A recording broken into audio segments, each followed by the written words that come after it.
and yet have a workable art on the sidelines that is it influenced everybody.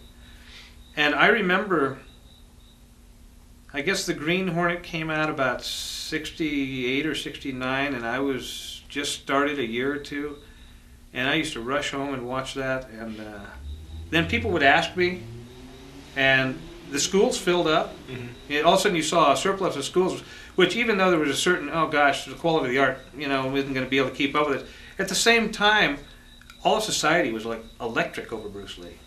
And I have always admired him. I've tried to read everything he wrote. I take a look at what his students are doing now. I mean, fascinating, fascinating man. Thank you. What does it take to become a master?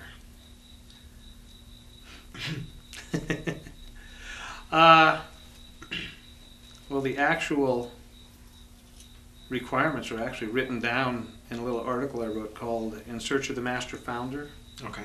So that would be the definitive word. In anything I say here or otherwise, there's sort of much by the way or opinion or whatever, because that does define it exactly. But really what it takes, after about, in a normal system you'll assume some sort of coordinated body motion after 3-4 years. It may not be totally true, but it'll be close enough. You'll lose your reaction time. When you study one of the matrixing systems that I've done, usually that'll happen within, oh God, it can happen within months, but definitely by the end of a year. But you have to CBM, and then normally it'd take 12-15 years in the normal system. We do it a lot faster, 3-4 years, and that depends on how many systems that you have. But we're talking two different things here.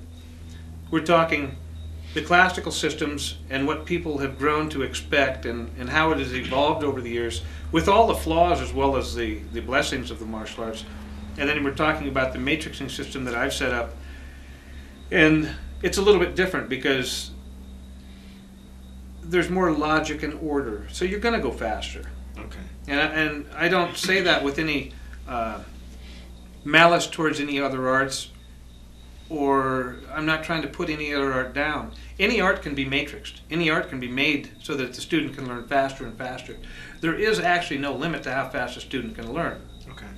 I've seen students that required, 5 years to practicing kick before they got the kick. I've seen other students look at a kick and get the idea and go, oh, that's how. Well, people look at it in different ways.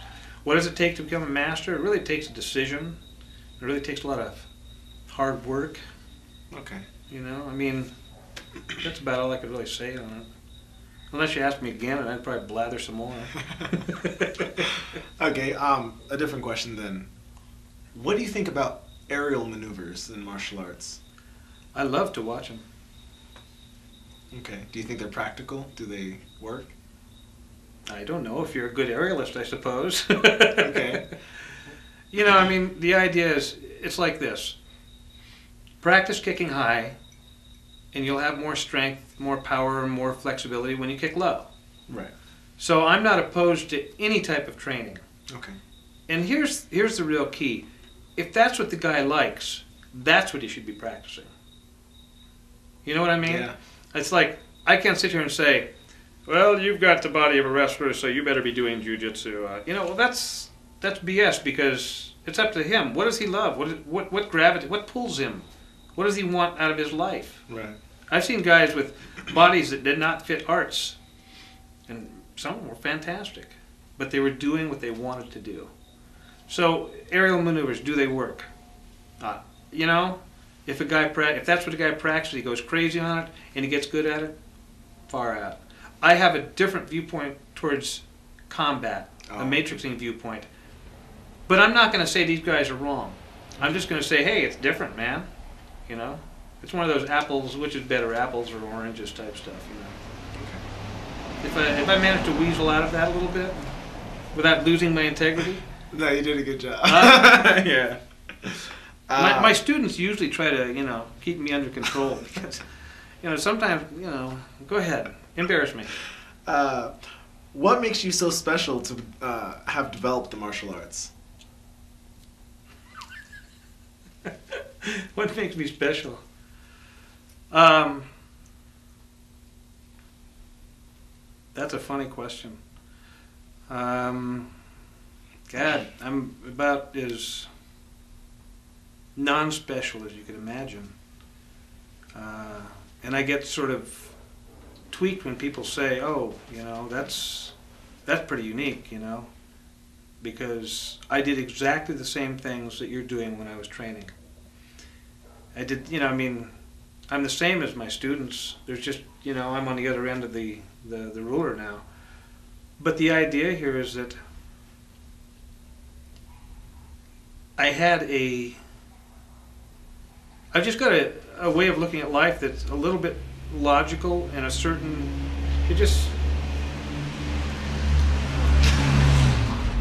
you see? Now do you understand? Of course. Sings to the universe. No, I just have a logical way of looking at it, and I put my logic into it. And for whatever reason, not many other people have bothered looking at the martial arts in that way. And I would go further to say it's not that I'm special, it's the fact that I'm living in an age where I can look at every single art.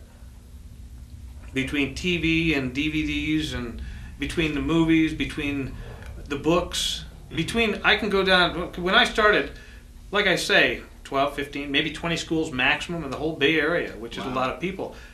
Now, I couldn't go a mile from where I live without running into 20 different schools, all of them unique and special.